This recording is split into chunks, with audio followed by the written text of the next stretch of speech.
Hey y'all, it's your girl Millie Chun, and we are back in court with Diddy. I think this is day 10. Let's be sure.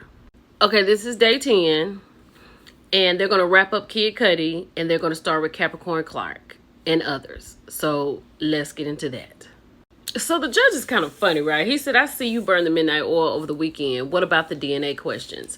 So basically, the DNA was not Diddy's, right? Down here it says he got the results back. If the DNA came back with Sean Combs' DNA, this investigation would have gone in a different direction. So it was actually a female's DNA. Now, I don't know what female, but it wasn't Diddy's.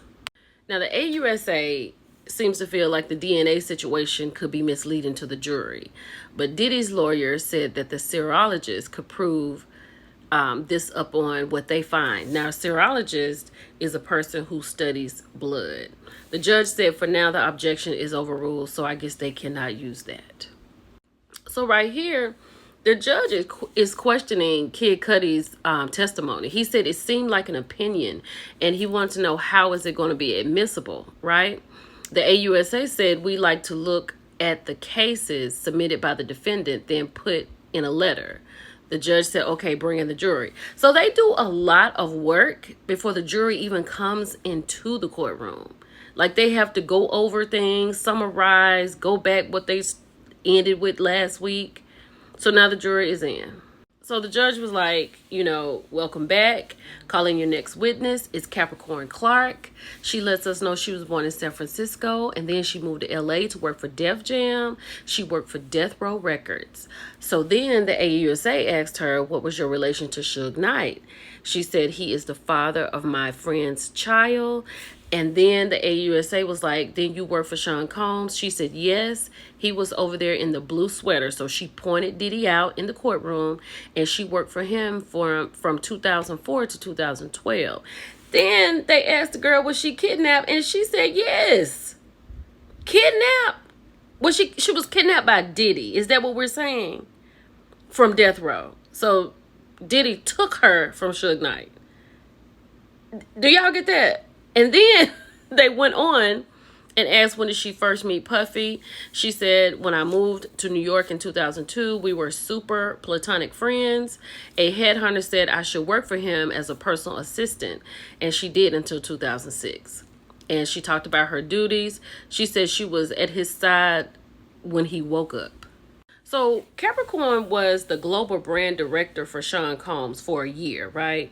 And then she said she was there to grow the brand, and then she was terminated until 2016 for Cassie Ventura. Then the AUSA was like, did you work in the building? And they showed photos of the Bad Boy office. She said, yes, we moved there in 2005. And they talked about her first day. Where did he take her? She said to Central Park after dark, along with Uncle Paulie. He looked like a linebacker. Who is Uncle Paulie? Is he in the courtroom?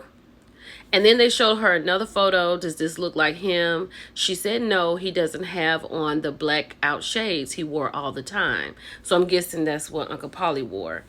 And what did Mr. Combs tell you in the park?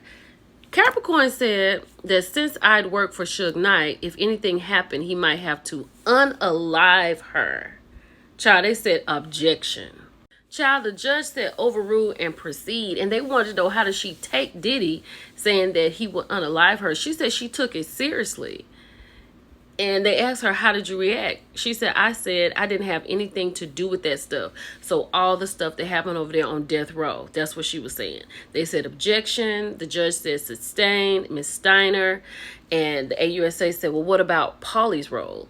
She said all aspect of Mr. Combs' movements to keep him safe.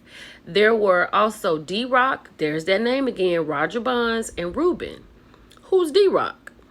She said a good friend of Biggie Smalls, running back type.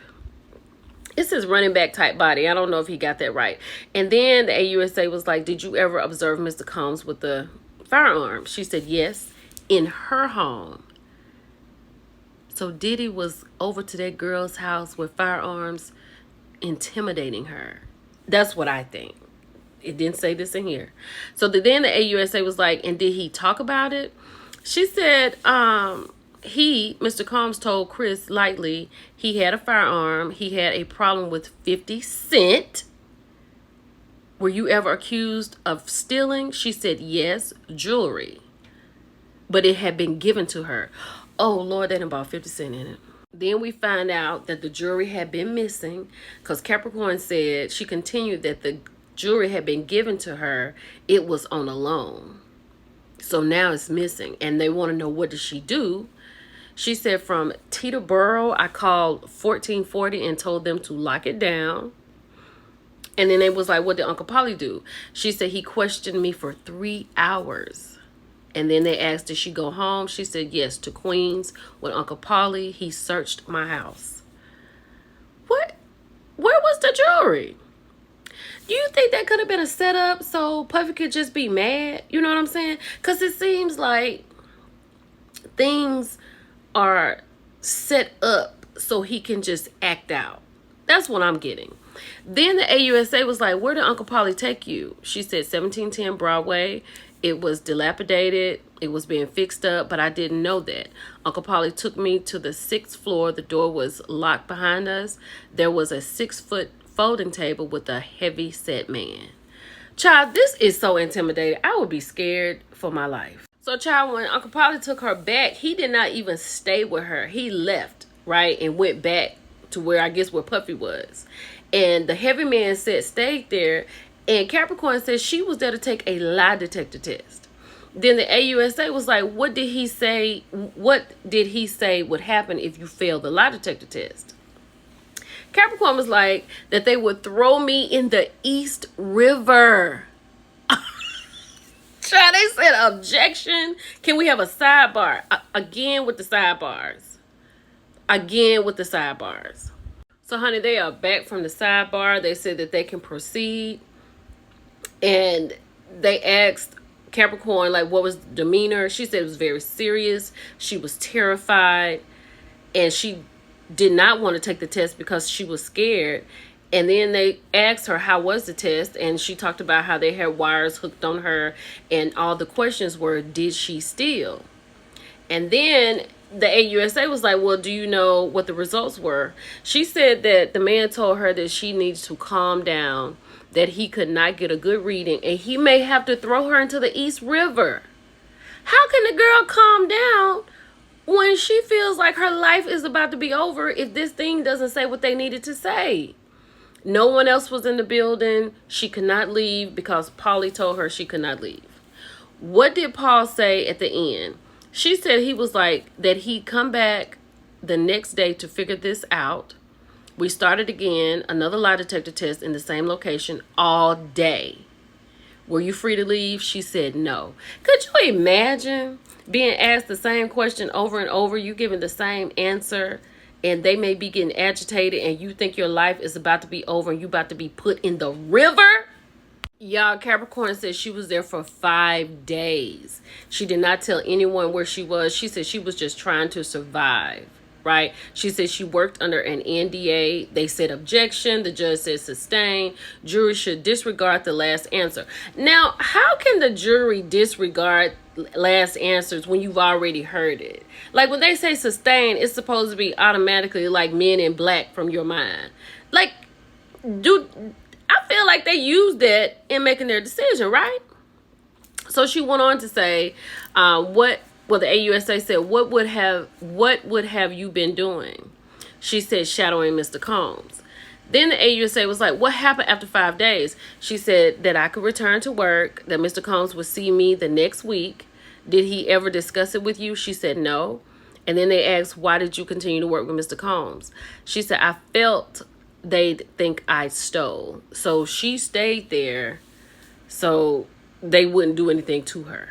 So then I asked her what were her days like. She started her mornings at Diddy's apartment and ended at his studio at night.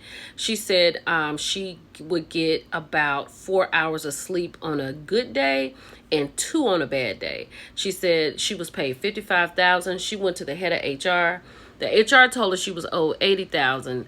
Diddy tore up the paper. And then they asked, did he stay at hotels? She said yes, with Kim Porter. And then these are the names that he would go in under: Frank Black, Frank White, And the girlfriends would go in as Jackie Star. And then they talked about what was in the bags. I'll be back.